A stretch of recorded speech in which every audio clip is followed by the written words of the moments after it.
پاکستان میں گزشتہ روز سینٹ نے 27ویں آئینی ترمیم منظور کر لی اور مسودہ قومی اسمبلی کو بھیج دیا، جہاں اس پر ووٹنگ ہونا ہے اور اس کے بعد پھر ممکن ہے کہ یہ دستور کا حصہ بن جائے۔ لیکن سوال یہ ہے کہ کیا 27ویں آئینی ترمیم ضروری تھی؟ کیا 27ویں آئینی ترمیم کوئی اچھی نیت سے ہوئی ہے، یا کیا 27ویں آئینی ترمیم کا فائدہ پاکستان کی عوام کو ہوگا؟ دو تین چیزیں ہیں جن کو ہمیشہ غور کرنا چاہیے۔ پہلی بات یہ ہے کہ دنیا بھر میں آئین میں ترامیم ہوتی ہیں۔ امریکہ کا دستور جب سے بنا ہے کئی 100 برس ہو گئے ہیں، اور اب تک اس میں 27 بار ترمیم ہوئی ہے۔ اور ترمیم کا طریقہ یہ ہوتا ہے، گو کہ دستور یہ کہتا ہے کہ 2/3 اکثریت کے ذریعے ملک کا دستور تبدیل ہو سکتا ہے، پارلیمان کی 2/3 اکثریت۔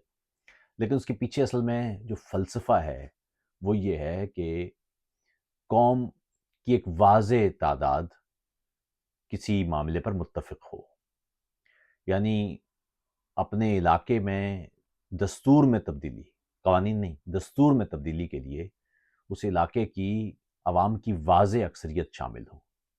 اور دستور میں ترمیم کا عموماً طریقہ یہ ہوتا ہے، اسی لیے کیونکہ وہ ایک قومی دستاویز ہے، اس لیے ہمیشہ دنیا بھر میں کہیں بھی کسی بھی سویلائز علاقے میں جب بھی دستور میں ترمیم ہوتی ہے تو اس سے پہلے اس کا مسودہ عوامی سطح پر پیش کیا جاتا ہے، عوامی سطح پر اس پر گفتگو ہوتی ہے، اس پر مختلف طرح کی آراء آتی ہیں، ماہرین اس پر بات کرتے ہیں، کیونکہ دستور میں جب تبدیل کرتے ہیں تو اس کے اثرات سماج میں اور اس ملک کے قوانین سب میں پڑتے ہیں۔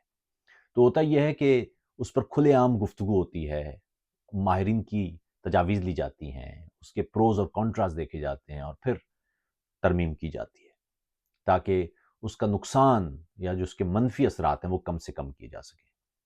پاکستان میں 26ویں آئینی ترمیم اور 27ویں آئینی ترمیم دونوں مرتبہ ہم نے دیکھا کہ مسودہ ہی آخر تک واضح نہیں تھا، یعنی 2 روز پہلے اگر آپ کسی صحافی سے پوچھتے تو وہ آپ کو افواہوں پر مبنی اور چہمگوئیوں پر مبنی بات تو کرتا، لیکن اس کے پاس واضح مسودہ موجود نہیں تھا جس کی بنیاد پر وہ کوئی حتمی رائے دے سکتا۔ میں خود کئی صحافیوں سے میں نے بات کی، اور ان میں سے زیادہ تر کا کہنا تھا صرف 2-3 روز تک پہلے تک کہ ہمیں ٹھیک طرح سے پورا نہیں پتا کہ اس مسودے میں کیا کیا تبدیلیاں لائی جا رہی ہیں اور یہ مسودے میں لکھا ہوا کیا ہے۔ حتیٰ کہ پیپلز پارٹی تک کو اس کا جو مسودہ ہے، پورا مسودہ، وہ شاید دستیاب نہیں تھا۔ معاملہ یہ ہے کہ ایسا کیوں ہے؟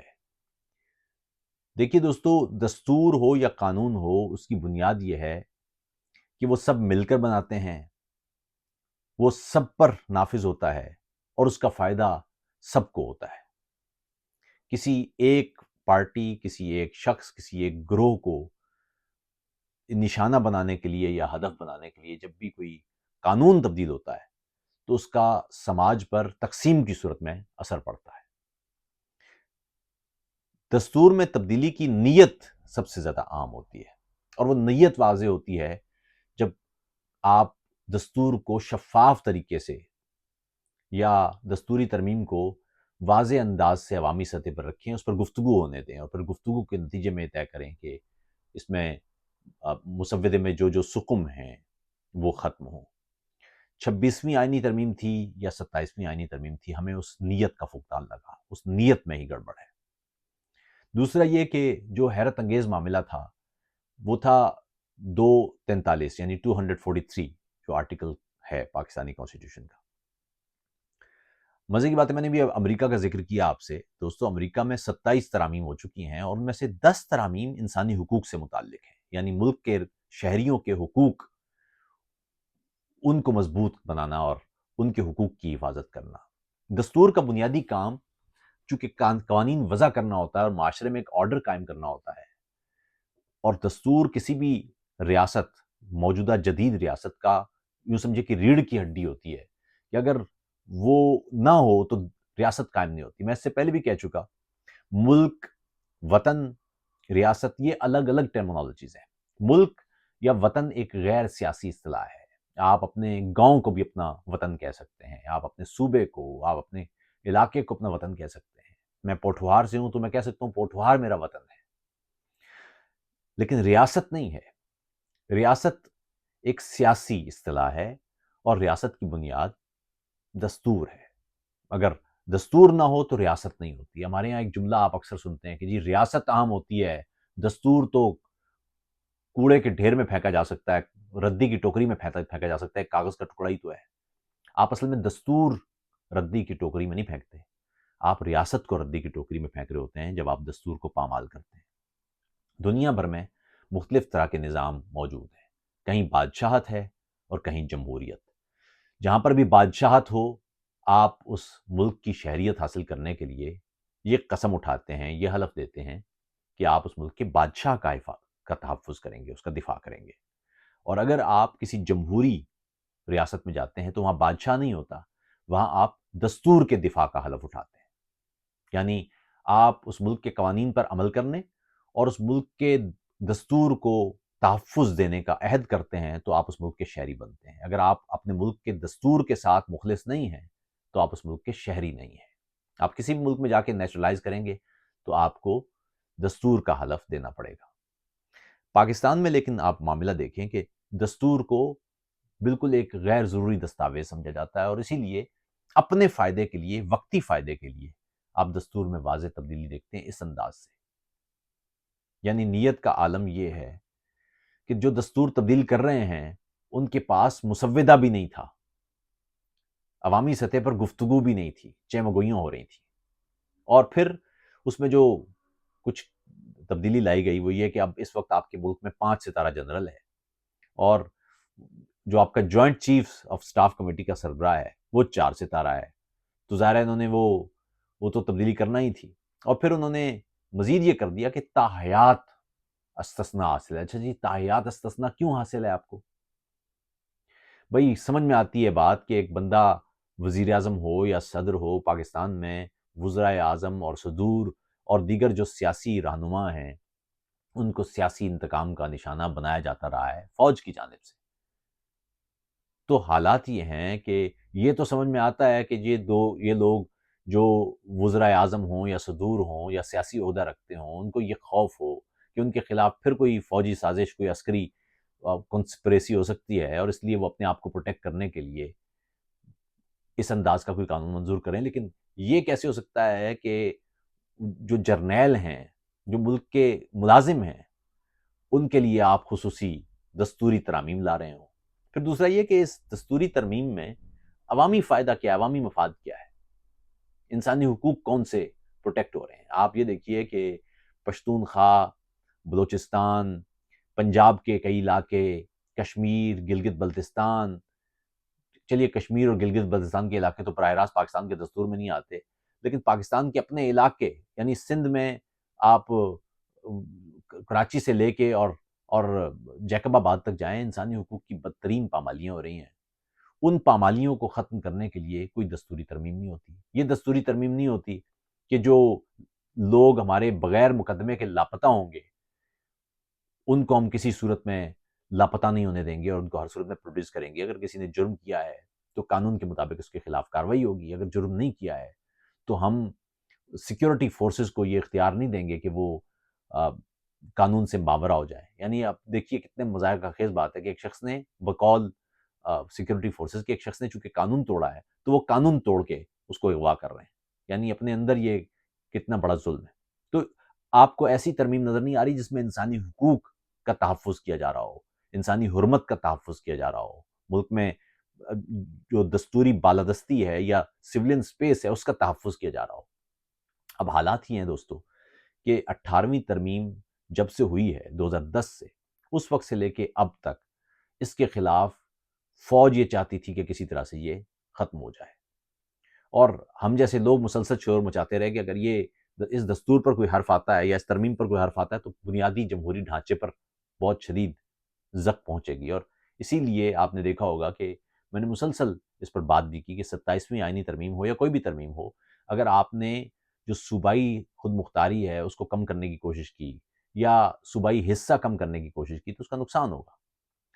دوسری طرف دلائل موجود ہیں، ظاہر ہے کہ وفاق سیکیورٹی کرتا ہے اور یہ کرتا ہے اور وہ کرتا ہے، لیکن بنیادی طور پر جب تک آپ اس 4 اکائیوں والے ملک میں تمام اکائیوں کو زیادہ سے زیادہ خود مختاری نہیں دیں گے، اس وقت تک پاکستان مضبوط نہیں ہوگا۔ پاکستان کی مضبوطی کے لیے ضروری ہے کہ وفاق کمزور ہو اور یہاں صوبے مضبوط ہوں اور دستور کے ذریعے وہ جڑے ہوئے ہوں، اور یہ بھی کوشش ہونا چاہیے کہ وہاں وفاق میں تمام صوبوں کی یکساں نمائندگی ہو تاکہ کوئی ایک صوبہ بالا نہ ہو جائے۔ خیر، اہم بات یہ ہے کہ 27ویں آئینی ترمیم، اس میں اگر آپ 2-4 چیزیں چھوڑ دیں تو باقی آپ کو جو چیزیں نظر آتی ہیں وہ سراسر ایک بدنیتی پر مبنی ہے۔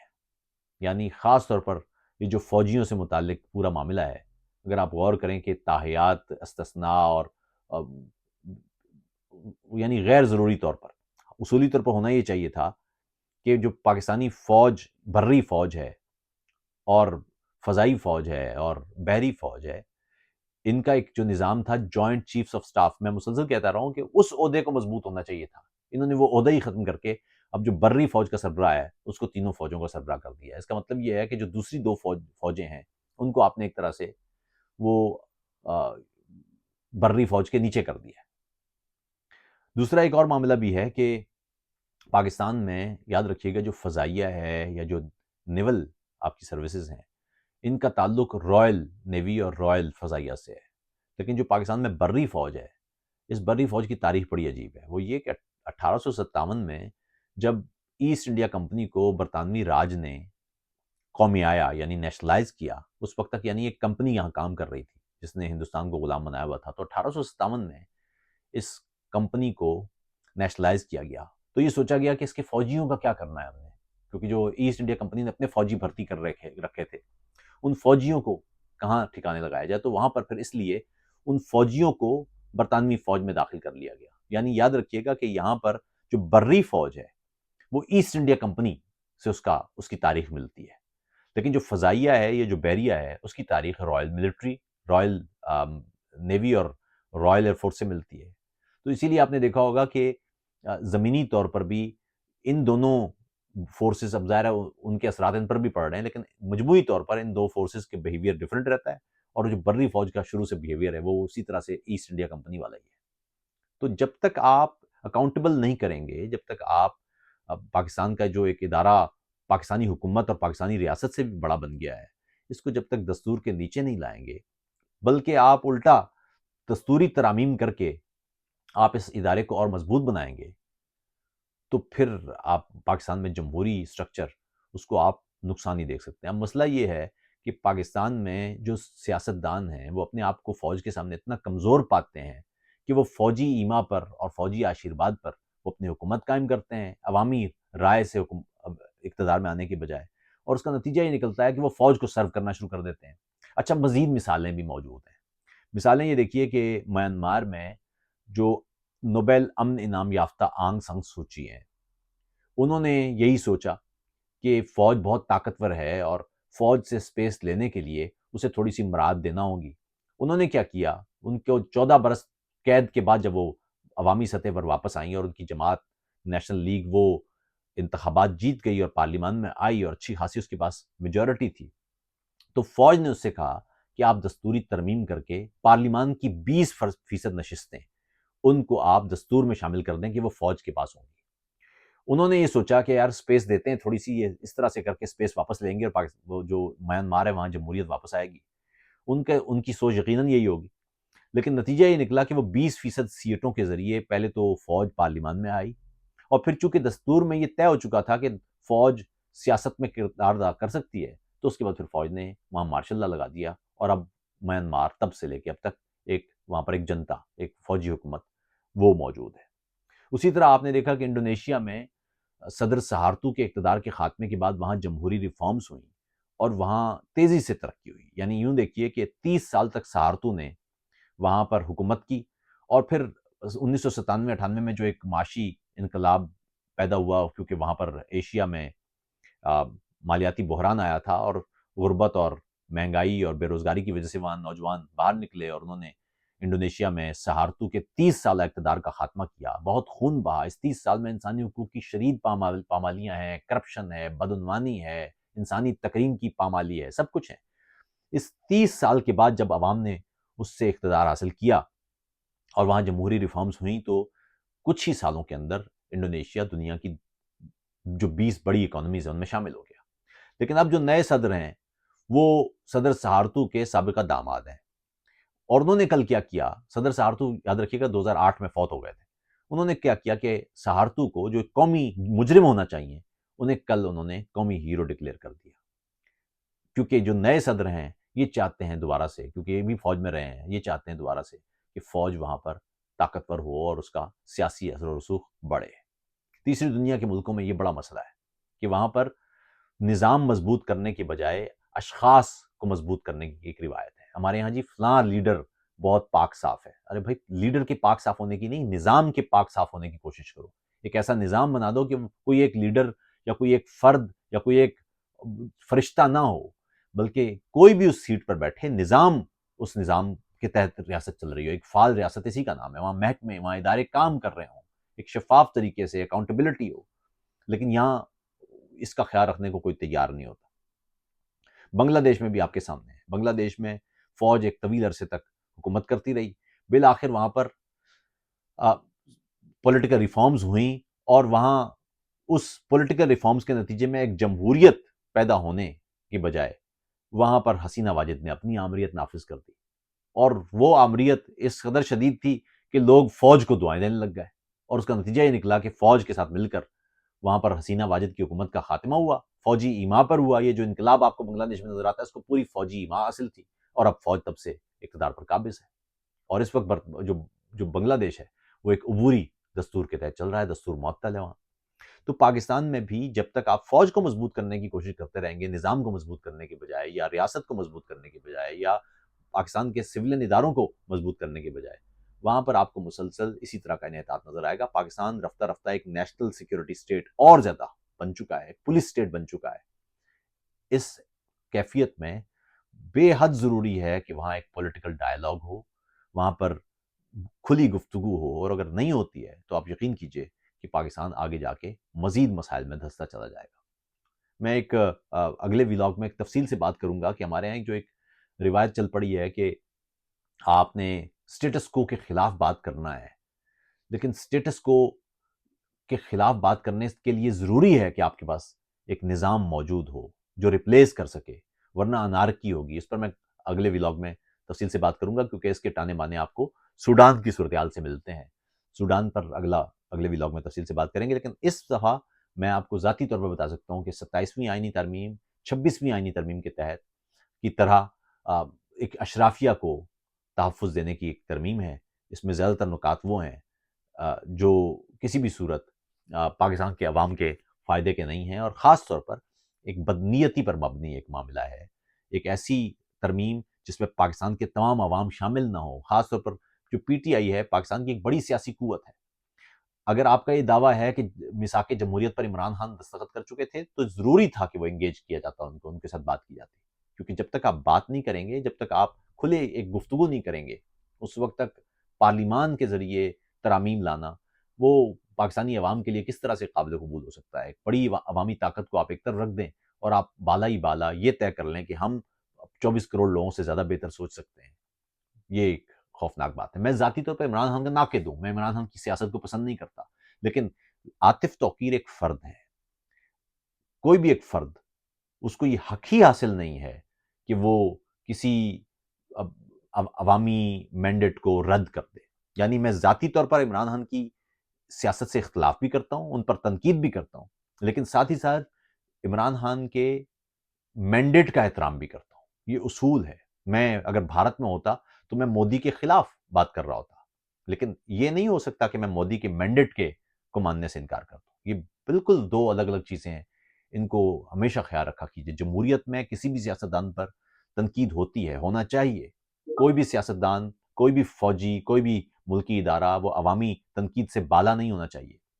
لیکن ساتھ ہی یہ بھی ضروری ہے، جمہوریت کی بنیاد ہے کہ مینڈیٹ کا احترام ہونا چاہیے. اگر آپ مینڈیٹ کا احترام نہیں کرتے، پاکستان کی ایک واضح اکثریت ہے جس کو اس ترمیم سے کوئی لینا دینا ہی نہیں ہے، لیکن آپ کو کوئی فرق نہیں پڑ رہا، تو یہ ترمیم پاکستان کے عوام کے فائدے کی تو نہیں ہوئی. بے شک یہ فائدے کی بھی ہو، لیکن اگر عوام کو درکار نہیں ہے تو اس کا کوئی فائدہ نہیں ہوگا. یاد رکھیے گا کہ ملک کا مطلب ہے اس ملک پر رہنے والے عوام. اس ملک پر رہنے والے عوام وہ واحد طاقت ہیں جو یہ فیصلہ کریں گے کہ ان کو کس طرف جانا ہے۔ ملک کے عوام یہ طے کریں گے کہ ان کے مستقبل کیا ہونا چاہیے۔ وہ ٹھیک فیصلہ کریں گے تو ٹھیک فیصلے کے ثمرات اٹھائیں گے، وہ غلط فیصلہ کریں گے تو سیکھیں گے اور پھر ٹھیک فیصلہ کریں گے۔